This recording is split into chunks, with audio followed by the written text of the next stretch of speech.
Hello. Thanks for joining us today. Today's session is called Blurred Lines, Changing the Hotel Framework. My name's Eloise Hanson. I'm the editor of Boutique Hotel News. And today I'm joined by Samantha, Toby and James. And I will hand over to each to introduce themselves. So Samantha. Yeah, hi, I'm Samantha. I'm Group Commercial Director at Eden. We operate Lock Hotels, or Lock Apart Hotels, and the new Cove brand, which we launched a couple of months ago. And we've started around 6 years ago, and we now have, our ambition is to be, and our plan is to be out in Europe, expanding the Apart Hotel brands and our service department brand Cove over the next few years. I'm Toby Guest. I'm the co-founder of Your Apartment. We're an independent service apartment provider based in the UK, and we're looking to expand nationally. Hi, my name's James Foyce. I'm the Chief Executive of the Association of Service Department Providers, ASAP. We have represented service department operators in the UK and further afield for the last, 20 years now, I think. So we have 140 member organisations in 22 countries in the world, and our aspirations are to differentiate our member organisations, to present them as a credible professional product in the field of predominantly business travel, but also the hospitality industry, very much so. Thank you. So let's begin by talking about how, as an overview and generally speaking, service departments have been incredibly resilient throughout the pandemic, in some ways outperforming what you might call traditional hotels. And I'd like to begin with a question to Toby, as I only found this out earlier today, that you were actually a short-term rental property management company before moving into apartments. So I'd like to ask Toby, what cues would you take, say, from Airbnb, or what are your key learnings from operating as a property management company, and how are you incorporating these learnings into the apartment model? I think that the main differentiator between hotel and service apartment is there's no consistency in quality. And I think that was something that we found quite early on when we were managing properties for different individuals, that one property would be of a really great standard, one property would be of a poor standard, and that would affect us as a brand. And we quite quickly realised that we needed to consolidate what we had into blocks of apartments and have a level of consistency that customers can rely on. Mm-hmm. And I really think that was the main key driver for us to come away from Airbnb management and then move towards service apartments or apart hotels. Mm-hmm. And almost by default, the resilience of service departments kind of indicates a change from a consumer point of view in how what they are seeking from their accommodation, and also the types of amenities that they are looking for. Mm-hmm. So, and Toby, are you observing any changes in demand and also the needs of travellers? Yeah, I think that people that would historically have only used branded hotel chains have looked now with COVID kind of forcing them for a more secure environment to stay within, and they probably were looking for something more like a home from home. And with service apartments, you are really giving them that, where they have more amenity space, they have more living space, not so much communal space where they're in contact with other guests and other travellers. And I think that's something that we found quite apparent. Pre-COVID, our market was probably more millennial, and we've started to see an older generation of traveller that historically may have only used branded hotel chains now looking at service apartments because they want the security of cleanliness and to be in control of their own environment. Mm-hmm. I think brand image, reputation, especially when it comes to standards as well, brand standards have been massively tested during this time. And feeding on from what Toby's just highlighted there, Samantha, I've heard this term or phrase, hybrid hospitality, right? And it's very subjective, I believe, but I'd like to delve deeper into what is hybrid hospitality, and how are the boundaries of hybrid hospitality being pushed? Yeah, I mean, I think from our perspective, hybrid hospitality is really something that we work to strive to for Lock Apart Hotels. So what we found from our guest feedback and from research that we've conducted is that guests want autonomy, just as what you're saying. They want autonomy. They don't want to be in such a rigid environment where they have to eat breakfast at a certain time or even eat a certain food. They might want to continue living their life as they would when they're at home. So that merging between life and work and all of that has sort of helped fuel it. But they still don't want to forgo a nice bar to have a drink in the evening, maybe some local food and drink operators that we provide space to that can operate some small public areas within the space as well.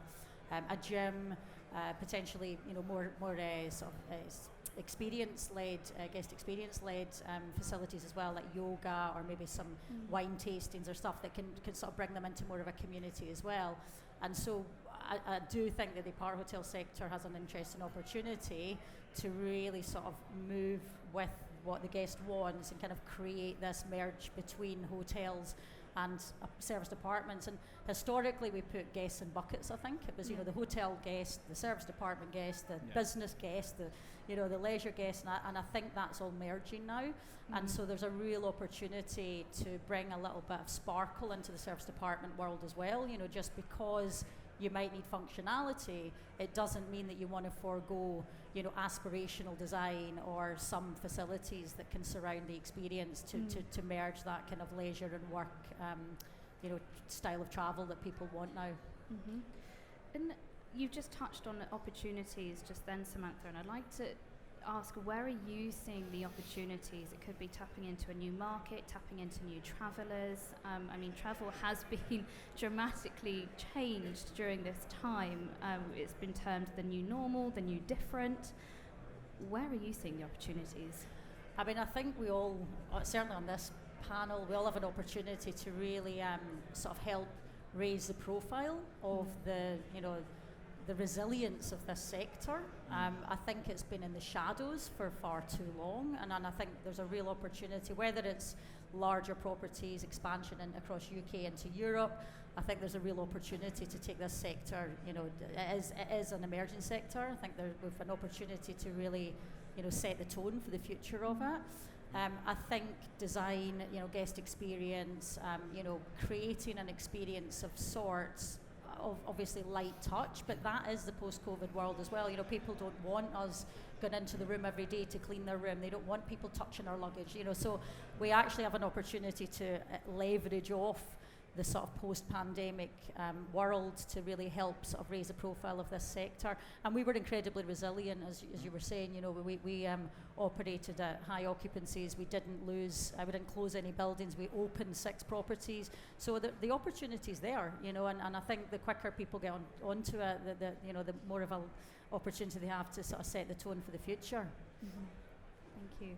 And something that has changed is, I guess, the way that serviced apartments cater to different travellers. And serviced apartments typically are geared towards the corporate traveller, but business travel was pretty much made redundant, and domestic leisure travel is driving the recovery. So, James, I'd like to come to you next, please, on this.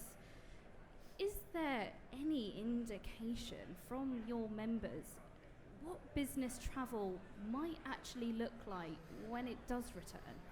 Yeah, we've been spending quite a bit of time understanding what business travel looked like prior to the pandemic and what it's going to look like. And I think notoriously understanding serviced apartments and what they are is a really important part of the conversation, because we spend our life trying to define what serviced apartments are, because many people have heard about them, many people want to know more about them, and this is the corporate world predominantly.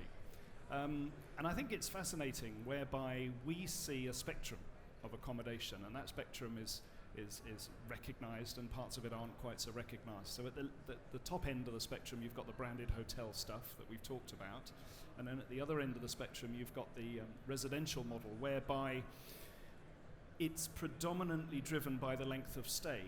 Now, serviced apartments were formed on the back of predominantly relocation activity, and that's where the furnished apartment was coming into its own. And of course, as the business traveller sort of moved into a more transient period, they wanted a bit more space, and that space invariably involved a living room, a dining room, a kitchen room, something like that. But of course, what we've seen, as you know, is branded hotels coming into the space that are still on this serviced apartment spectrum. Perhaps 20, 25 square meters, whereby the wardrobe has been taken out and a microwave's been put in and a fridge has been put in. And that is absolutely fantastic because it fits the model of the transient business traveller. So it's really important to understand what that business and who that business traveller is, I think. But what we have noticed is, Samantha was talking about assurances and space around the offering, the service department offering, but what we have noticed is the business traveller is beginning to say that they are moving towards a larger environment in which they're wanting to stay. Their stay is going to be longer because they are going to combine meetings. Travel is going to be coming at a premium, therefore they need to become more productive with the travel space. So apartments will come into their own, and the conversations we've had is certainly seeing a shift from hotel accommodation into accommodation with more space. We define what a serviced apartment is. And one particular corporate I was talking to a few weeks ago, one big global financial house, said that they anticipate a shift of 20% into serviced apartments over the course of the next few years as and when they do come back. So I think it's an interesting time. And just from our own perspective, we're getting asked questions around the service apartment industry, how to start the product, what do we need to do, what we need to see. And Toby was talking about quality variances, which I think is fantastic as an intro, because not only is it a variance of quality that we're seeing in the serviced apartment space, it's also a huge variance of safety. And that's really quite alarming, that the various platforms that we see and we welcome and we work with allow and provide an environment whereby more and more operators can present their stock as a professional offering. But that isn't always the case, so we have to be very careful as an industry that what we're offering is differentiated. And I think that's our primary drive, and that's why I think the opportunities for the branded hotels in the serviced apartment world are huge, because safety, credibility, recognition, all of those things that we know the hotel world has driven for so many years, now I'm certainly seeing that coming into its own within the serviced apartment space. So, interesting. Mm-hmm. And you've just mentioned there that we know that the larger hotel chains, they've long operated branded serviced apartments, and I know as an example Radisson are looking to triple its serviced apartment portfolio. So on that as an example, if development pipelines increase because of their strong performance, James, how can independent hoteliers incorporate an apartment offering? Well, I'm no designer, and I'm not going to tell you how to do that directly, but we're certainly seeing, innovation when it comes to room design. And some of it we've seen for a number of years is really fascinating, whereby, as I said, wardrobes are removed and replaced with kitchenette environments, claiming to be serviced apartments in the mix. So we need to be careful with saying what we are, certainly. But I think we're seeing it already. I think apartments have been there in tourist locations for many, many years. I don't think what we're experiencing as a growth opportunity now is anything new. It's been around for a long time. So a lot of it's happening already.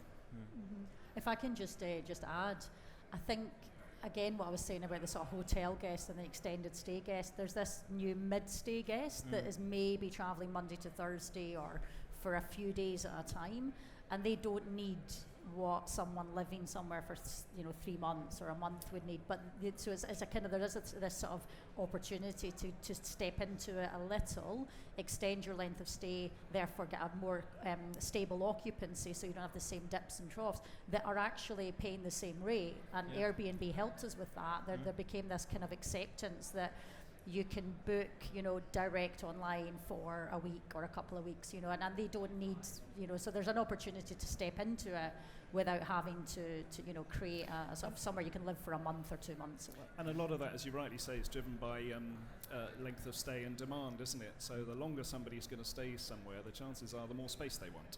Yeah. So it's a complete transition of that process. I know that certain London hoteliers have had to add in kitchenettes, minibars and all the rest of it because the demand is clearly there, and that's what travellers are looking for in terms of their accommodation. And speaking about development pipelines expanding, I know Samantha, you mentioned that Eden has expanded, and Toby, your apartment has also expanded during the pandemic. And so I'd like to ask, what are the investment prospects of serviced apartments as an asset class? I think it's huge, because I think that the historic hotelier is not keeping up with the times potentially. A lot of hotel stock is out of date, a lot of rooms are dated, and the reinvestment maybe hasn't been made into those rooms, whereas the serviced apartments that are coming into the sector are cutting edge. They're providing what customers want, they're giving them more space, practical use, where people are actually living in these spaces, and for comparable prices that they pay for these hotels. So I think offering something to people that is a comparable price and they're gaining more, I think only will increase the investment that people are making into the sector. Mm-hmm. And Samantha, I'd like to pick you up on this as well, to ask your take on it. As you've mentioned, you've opened 6 properties during this time. So what do you think the investment prospects are for serviced apartments? Yeah, and I think, James, you just touched on it. I think historically in the development world, or if we were expanding as a serviced apartment company, you'd assume you need 35, 40 square meters. You need to have that type of asset to convert. But we are seeing, and we have assets at even sub 25 square meters, and we still enjoy a length of stay, over 3 or 4 nights, average, where we have some people staying with us for weeks on end. So I think in terms of development, there is an opportunity to convert, whether they're existing hotels or office buildings, or there is an opportunity to be able to provide a serviced apartment or a part hotel offering, depending on which direction. And then, in terms of funding and stuff, obviously the resilience of serviced apartments and the stability and the returns that profile you can see, because they're actually less costly to operate, because they have less touch points just by the nature of the product that you're providing. Again, offers an opportunity to step into that sector, I think, for a lot of independent hoteliers. Mm-hmm. Something that I think is worth mentioning is that serviced apartments do require less staff than hotels. They're on a very lean team. And whilst I'm with you, Samantha, I'd like to ask, what are the cost benefits of this? Of running less staff? Well, I mean, you make more money. No, that sounds terrible. But no, I mean, I think it's still incredibly important. When we did our research, our guests still need and want and enjoy and expect a level of service and security, as you said as well. So most of our apart hotels and even our serviced apartments have some sort of 24-hour reception or some sort of security on there as well. Yeah. In terms of cleaning and stuff, we refresh every 3 days. We clean the room every week, but that's obviously not at a hotel level again. But I think the benefits are really in the nature of that length of stay. If you can attract someone that's staying for a few nights at a time, just by default they don't need as much in terms of laundry and stuff, which are where now we have challenges. Which I'm probably sure you agree, in housekeeping and that area is quite a tough one now in the sector. I think that the traveller is also, with serviced apartments, more independent than the hotel traveller. Maybe they don't want as much interaction with staff. They're cooking in their room. They're making, they're working off a desk in the room. They're not going down for food in the morning. They're not having structured lunch times, structured dinner times. I think they're just a lot more independent. And in addition, digital, and I think again Airbnb has helped us a lot, because I think before there was a sort of traditional way to book serviced apartments, where it was through relocation agents, through agencies, through telephone, and through digital. A good digital journey, a good website, a strong brand offering. I think what we're seeing is also the reduction in costs and a more centralised commercial team that can support a wide range of properties, rather than needing people, at each property answering phones. We're able to sort of operate a more hotel model, which was historically more, seen only in hotels and not in serviced apartments. That's changing, which is good. Do you know, it was very interesting. We've just done a survey with our partners, Savills, understanding a little bit about sentiment within our membership and how that relates to staffing challenges that everyone is facing at the moment. And the results are just about to be announced, so I'm probably stealing Savills' thunders here, so I ought to be careful. But we're about to announce that 64% of the members that were surveyed within the service department world were anticipating strong headwinds when it came to staffing issues, compared to 93 with the same survey that was done with Savills and hotels. So I think that sort of supports what you're saying. It's interesting, the dynamics within the staffing model within service departments are less onerous, certainly.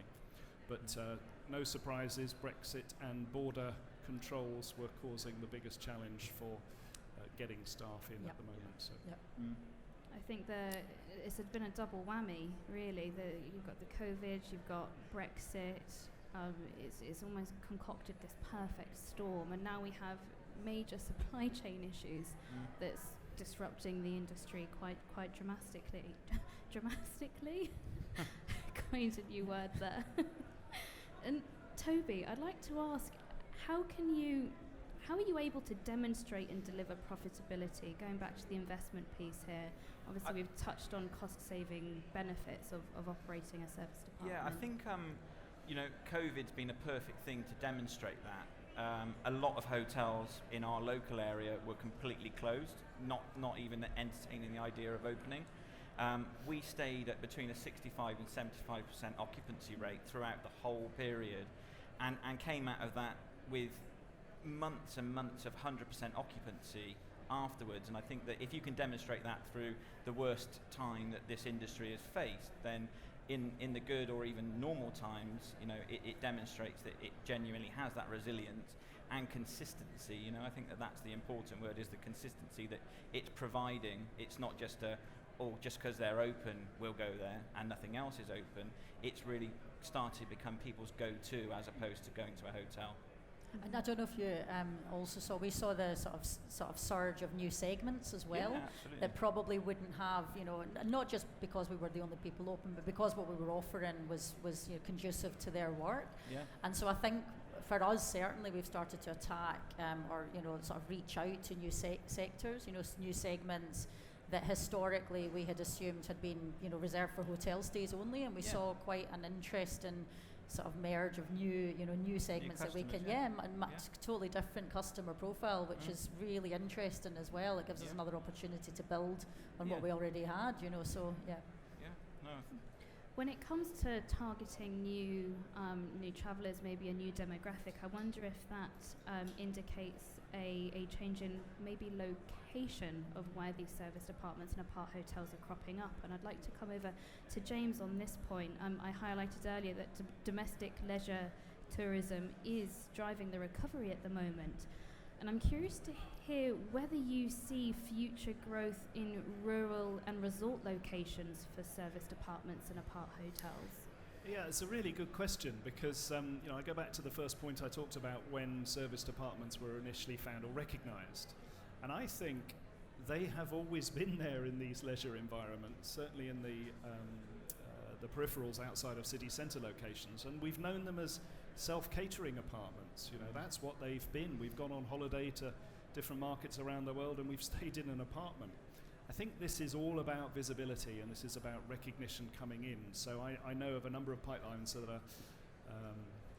that are investigating the conventional service department model outside of the traditional city centre environment. And I think that's great. That's absolutely fabulous for our sector and the recognition of it. So I don't think it's anything new. I really don't. This has been there. We've all used them in one capacity or another. It's just the light, and I think the platforms have helped with that, switching that light on, understanding what it is we're using here, and the space and the flexibility. And many hotels have for many years operated apartments. They may have been suites, they may have been apartments, they may have been specific apartment blocks, but they have been there. So I think that this is just the beginning of the recognition piece that we've been talking about. Mm-hmm. Out of curiosity, and I'm going to speak to the operators here, is resort and rural locations an expansion point for you guys, or is it still very much you see the appeal and the attractiveness of city centres? I think maybe more so for you guys than us. I think that for us we're focused on an expansion plan which focuses on central locations within good connections to the motorway, good transport links, all that type of stuff. And without diluting that and trying something different. I think that's our main focus at the moment, but I think somebody with a larger portfolio of property that maybe can afford to experiment with that type of property, I think would work. I think that the only thing that comes to mind for me is high occupancy levels really are what justify doing serviced apartments over hotel.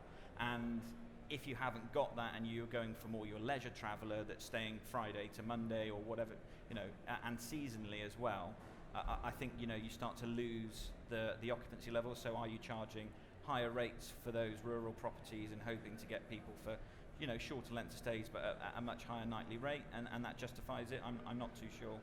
Yeah, it's the same for us. I think we'll focus on sort of key locations. The sector is quite new still, so I think there's still a long way to go on that. I think certainly with the lock apart hotels are quite large as well. So they do require a sort of diverse number of segments to fill them. They're sort of 150, 200 apartments or studios. On the Cove brand, though, we are looking at more peripheral, smaller sort of locations, but we haven't sort of explored the resort stuff yet. And as you say, it's already a sector that's there. It's just probably visibility of the sort of self-catering world, and probably building that out to create more of a resort environment. There's a lot of operators probably in rural locations that could maybe look to where the sector's going and adapt it so that there's more of an experience element to the self-catering offering on a leisure perspective as well. Thank you. I'd like to take this opportunity to ask the audience whether anyone has any questions for any of our panellists today.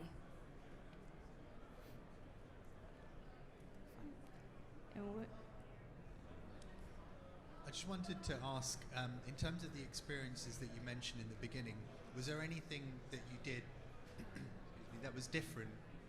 So, for example, Airbnb has a section that where you can go to and book experiences when you stay in an apartment via the Airbnb platform. Is that something that you did and tailored within your own website, or built partnerships locally to try and increase the guest satisfaction and guest experience? Are you talking about the process between booking and staying, or? So I'm talking more in terms of creating upselling opportunities, creating local experiences to keep yourselves competitive. Sure. I think in terms of marketing, our brand is based around neighbourhood environments. So wherever we've got a property, we would always leave reviews for guests on coffee shops, restaurants, local delis, or whatever it might be, but then also providing them with bus timetables and taxi numbers, all that type of stuff. But then in terms of upselling and our website, it's providing things like early check-in, late checkout, parking, all of those type of things that are add-ons. We try and make everything as seamless as possible for a guest. And the same for us in Lock. In Lock, we do have the opportunity. We bring in local F&B partners. We lease out the space so they can operate a neighbourhood, food and drink offering for our guests. And so we have partnered with them to provide sort of we call it a cultural program. So we have like weekly yoga, we have a running club, we have the ability to go down, maybe do wine tasting, as I said, once a month, or we host events with local partners. But similar to what you were saying, Toby, on the sort of more pure service department, it's more around ensuring that they have the visibility of what's going on in the area.